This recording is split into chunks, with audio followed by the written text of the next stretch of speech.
Good evening, ladies and gentlemen, and welcome. I hope you can hear me all right. It's very great to see such a great crowd on a rainy, snowy night and a rainy night. And I know it's been that kind of day. I'm Laurie Greenwood, formerly of Greenwood's Bookshop and formerly of Laurie Greenwood's Volume 2. And this is my first event as Laurie's Book Company, and I take full and total responsibility for the screw-up at the Old Timers Lodge to here. I hope you all made it. We tried to get to the media as quick as possible, and I'd like to thank the conference services here at the U of A for quickly finding us a space. I'm thrilled to be hosting this event with Mel. I'm quite sure that I bought my very first book at Hertig's Bookshop.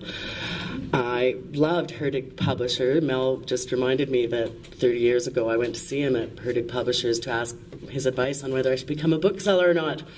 I think it was pretty good advice. Anyway, from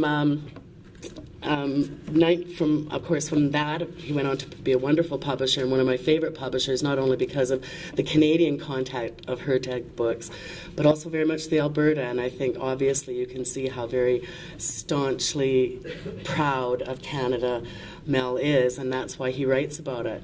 His first book in almost 20 years ago now, The Betrayal of Canada, I think will be an interesting juxtaposition to this book, The Truth About Canada.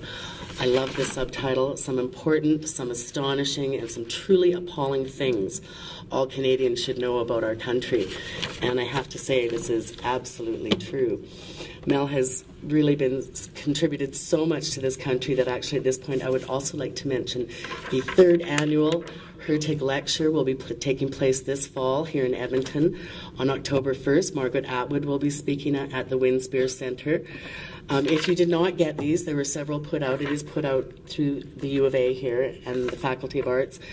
Pre-book, if you prepay, tickets are only $20 before August, but you have to use the password Hertig. After that, they go up to $25, and of course it will be a wonderful event and just another wonderful legacy that Mel has left us.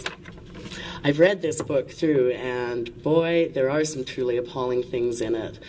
And really amazing. If, as Mel says, and I think he says it in the book, if by the time you finish this, if you aren't mad, if you aren't ready to go out and vote, if you aren't ready to go out and talk to your elected officials, then you're probably brain dead. I think this is probably Mel's most controversial book. I think a lot of people are probably pretty angry at him for it. I think the media took a huge swipe. Conrad Black's never speaking to you again, Mac. Yeah. No, it really is a wonderful book, and then once again another wonderful contribution to the color of our culture. Please, ladies and gentlemen, welcome Mel Hertig. Conrad Black has been saying that this is the man who badmouthed Canada for about 10 years in a row. What a terrible country it is, a terrible country to live in. And he's been saying recently that, oh, he'd like to come back to Canada after he gets sprung. And in my humble opinion, frankly, if he remains in the United States, there will not be any brain drain in connection with that whatsoever. He was...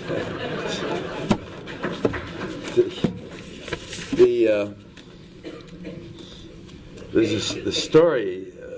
Sometimes when you go to give a speech and you ask some people for advice, they give you advice that, on reflection, may not be exactly what you were looking for. For example, my close friend Duncan Cameron, whom most of you know, Janine, famous Canadian political economist, I said, is it all right to tell the following story?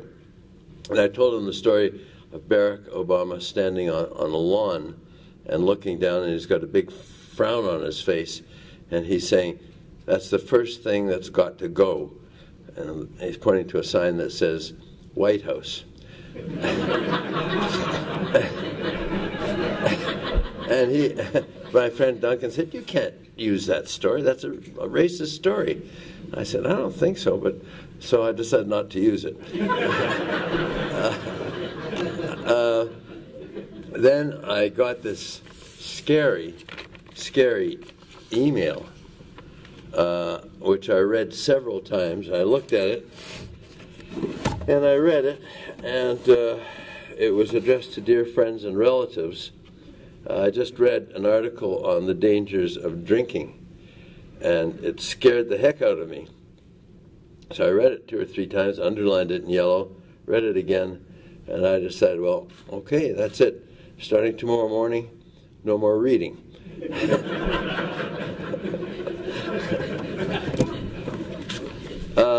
Okay, this is an interesting time in my life. First of all, you know, I love Edmonton. I lived here all my life, and I was sad to leave. And I think it's one of the great places in the world to live. I love the river valley here. I love the people here. I love the University of Alberta, etc., etc. It's an interesting time for me because I was a bookseller for 17 years. I remember, and some of you have heard me tell this story already, and I apologize for that, but I remember going to the bank as a 23-year-old and asking the manager of the bank for a loan of $10,000 so I could open a bookstore. I built a balsa wood model of the store to show him what it would look like. It was about the size of your bathroom. And I also had a business plan, and he said to me, after about half an hour, he said, "Hertig, why would you want to open a bookstore in Edmonton? There are no bookstores in Edmonton." He actually said that. Anyway, then I was a publisher for 17 years, as many of you know. And this month marks exactly 17 years as an author. I began my very first book, The Betrayal of Canada, 17 years ago. So it's been an interesting little journey, and again, I apologize for repeating something you've already heard almost for sure, but Bill Duthie in Vancouver, the famous Canadian bookseller, was a very close friend of mine, and we used to get together in the lounge at the Hotel Vancouver and talk about the problems that we had and interesting things, and occasionally we would have a brew of some sort. And one of the things we agreed upon was theft. I was telling Bill, just before he died, that I came to the conclusion, after 17 years as a bookseller, that the only people who stole books were ministers, priests, and rabbis, doctors, dentists, and architects, and construction workers, and professors, and students, and men, women, and children. Well, thank you for your nice introduction, Laurie. This is, I honestly believe, my most important book. It's the toughest book for me to write. It took me roughly 3.5 years of research to put the research together. One of the things you often find in Canada is you get these platitudes on the front page of the Globe and Mail or the front page of that awful newspaper, the National Post, and they say things like, the free trade agreement is the very foundation of the Canadian economy. Or they say things like, without foreign direct investment, Canada's economy would drop like a stone. Now, so often, so many of these statements are simply not sourced for details. One of the things about my new book is everything that you read, you'll find footnotes for it, and you'll find that you can go to the OECD source, you can go to the United Nations source, you can go to the Stats Canada source, you can go to the Department of Finance source and find details about what it is you've been reading and find where you can get more information about what it is you've been reading.